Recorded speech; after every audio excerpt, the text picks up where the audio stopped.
chers abonnés, bonsoir et une fois de plus, bienvenue dans cette nouvelle vidéo. Eh bien, aujourd'hui, nous allons vous parler d'élevage, plus précisément du chauffage. Nous avons donc décidé d'acquérir une bande de 100 sujets Brahma que nous allons conduire jusqu'à la 21e journée. Et à chaque fois qu'il sera nécessaire de vous présenter une étape quelconque, nous allons le faire en vous disant comment est-ce que nous faisons cela pour mieux réussir dans nos différentes campagnes de chauffage. Eh bien, nous allons partager donc notre expérience avec vous à travers ces différentes vidéos, et voici la première série de ces différentes vidéos là. Pour ceux qui ne sont pas encore abonnés, n'hésitez surtout pas à le faire et surtout activer la cloche de notification pour ne pas manquer nos prochaines vidéos. Allez, c'est parti pour la vidéo.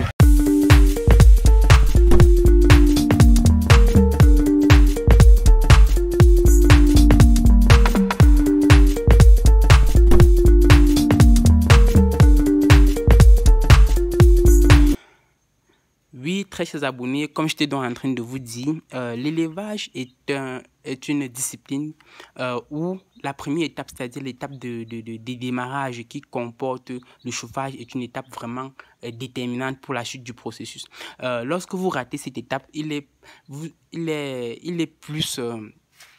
êtes plus enclin à rater tout le reste du processus, puisque c'est une étape qui est déterminante en ce sens où lorsque vous le ratez, vos sujets sont enclins à contracter des maladies de toutes sortes bien après d'autres étapes. Et c'est pour donc vous éviter de faire ce genre d'erreurs que nous avons donc voulu partager cette vidéo de chauffage avec vous et nos différentes astuces que nous utilisons et notre expérience aussi que nous avons eu à travers nos différentes campagnes d'élevage de poulets Brahma. Sans plus tarder, donc nous allons entrer dans le vif du sujet.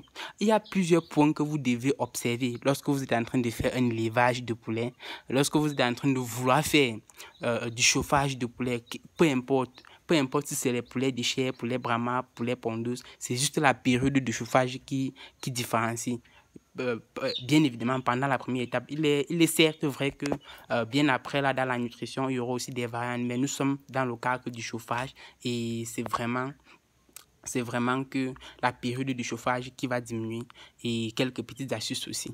Nous sommes ici dans le cadre des poulets Brahma, et ce que j'aimerais vous dire, c'est déjà la préparation du bâtiment. Donc vous devriez insister, vous devriez être pointu dans la préparation du bâtiment avant même l'acquisition des sujets. Pourquoi est-ce que je dis ça? Parce que les poussins d'un jour, ce sont des poussins très fragiles qui meurent vraiment très facilement. Et donc, avant que ces poussins n'arrivent chez vous, vous devriez vous préparer à les recevoir. Comment est-ce que cette préparation se fait? Déjà, vous devriez mettre les conditions de température du bâtiment.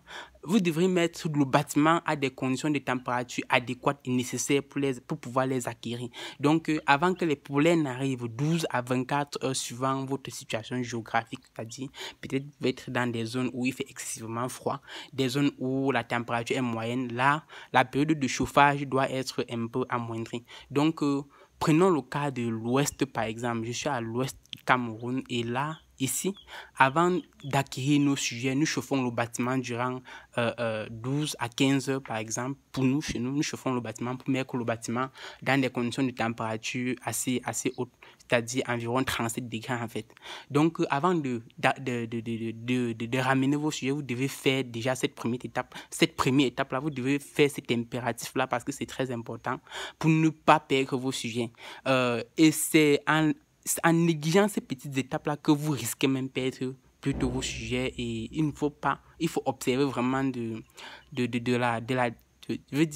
il faut observer beaucoup de rigueur quant au respect de ces différentes règles-là. Et donc chauffez donc votre bâtiment et mettez le bâtiment à une température assez grande, c'est-à-dire 38 à 40 degrés, avant l'arrivée de vos poussins d'un jour, vos poussins Brahma d'un jour, puisque nous sommes ici dans le cadre des poussins Brahma. Et aussi, il est très important pour vous de délimiter votre zone de protection. Délimitez votre zone de protection, pourquoi? Parce que le chauffage est une étape. Puisqu'il y a certaines personnes qui ne font que du chauffage, leur business c'est seulement de faire le chauffage et de sortir les sujets. Là aussi c'est rentable, mais pour que ce soit rentable, vous devriez vraiment jouer sur ces paramètres-là. Vous savez que plus la zone de protection est grande, plus la quantité de chaleur que vous devriez apporter pour pouvoir chauffer la salle doit aussi être grande. Et donc, si vous mettez des sujets dans une salle et vous mettez une zone de protection trop grande pour ces sujets-là, vous voyez que vous êtes déjà en train de perdre dans les cours en apport pour l'énergie. Donc, vous devriez faire très attention vous devriez faire très attention quant au suivi. Vous devriez faire très attention quant à la délimitation de la zone de protection. Et comment est-ce qu'on peut même délimiter sa zone de protection? Pour le faire, c'est simple. Vous prenez juste votre nombre total de poussins. Vous estimez un nombre que vous pouvez mettre par mètre carré. Peut-être 30%, 40, 30, 25 à 30% par mètre carré. Si c'est 25% par mètre carré, vous prenez juste le nombre total de poussins que vous avez, vous divisez par le nombre de poussins au mètre carré. Là, vous obtenez exactement la surface dans laquelle vous devriez disposer vos sujets. Et lorsque vous disposez ces sujets-là, maintenant, vous voyez qu'en fonction de la quantité, de la superficie en espace que vous avez, vous pouvez maintenant décider de quelle quantité d'énergie ou de quel nombre d'ampoules vous pouvez installer dans ce bâtiment-là pour que la quantité d'énergie apportée soit optimale. Ici chez nous, nous utilisons juste un four à charbon comme vous pouvez le voir dans cette vidéo. Car vous êtes sans ignorer que dans tout business, et ceci c'est pour une raison, dans tout business, la meilleure formule c'est le minimum strict nécessaire d'investissement pour un maximum de gains. Nous sommes donc rendus compte que le four à charbon ça fonctionnait vraiment très bien et nous accompagnons cela de 2 ampoules de 100 watts pour 100 sujets. Vous voyez, pour 100 sujets, et vous pouvez voir que nous avons délimité notre zone. Ça c'est une zone assez grande, mais vous pouvez voir que nous avons donc dû bâcher du sol jusqu'au toit. D'autres zones de cette chambre, d'autres parties de cette chambre pour éviter les dépenses inutiles en cours en énergie. Et c'est pour cela que c'est ça que j'appelle en fait la zone de protection. Donc vous devriez délimiter votre zone déjà, et afin de faciliter cet aspect de chauffage là, cet aspect d'apport en énergie qui est aussi très exorbitant, qui peut être très exorbitant.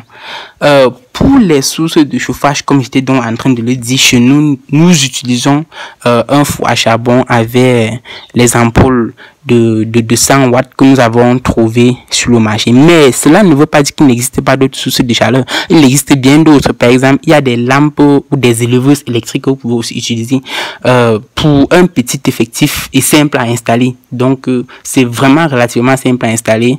Et il y a aussi des radiants à gaz. Ça, c'est pour des grands effectifs. Quand vous partez dans des fermes, des très grandes fermes, vous pouvez voir ces radiants. Vous pouvez voir ces radiants à gaz là. Pour des effectifs même déjà à partir de 1000 sujets, 500, 1500, 2000 sujets. Vous voyez donc ces radiants électriques, ces radiants à gaz là qui s'y trouvent. Et c'est vraiment très efficace puisque lorsque vous avez déjà un tel dispositif, on dit ça fait tout le travail pour vous. Vous n'avez plus grand chose à faire. C'est un peu ça. Et il faut le régler correctement pour évacuer le gaz et suspendre. Bref. Voilà donc les sources d'apport de chaleur que nous avons à partager avec vous. Mais sinon, ce que nous utilisons, c'est un four, juste un tout petit four à charbon, comme vous pouvez le constater. Et ça, c'est pour la première journée. Et aussi une chose très importante, les mangeoires et les abreuvoirs. Les mangeoires et les abreuvoirs doivent être les mangeoires au trop de 3 litres, les abreuvoirs de 3 litres grand max, et les mangeoires doivent être les mangeoires de premier âge, c'est-à-dire les mangeoires qui ne les opposent aucune résistance quant à leur nutrition, qui peuvent même se balader à l'intérieur puisque c'est comme ça qu'ils font pour s'alimenter. Donc vous devriez vous assurer que parce que ces mangeoires, vous pouvez voir sur ces images qui sont comme des plateaux. Et c'est ça qu'on utilise pour des poussins d'un jour. Et c'est vraiment adapté pour eux. Donc, pour qu'ils puissent se nourrir, pour qu'ils puissent avoir une bonne nutrition. Et bien, très chers abonnés, c'était là la première vidéo de notre série chauffage des poulets Brahma.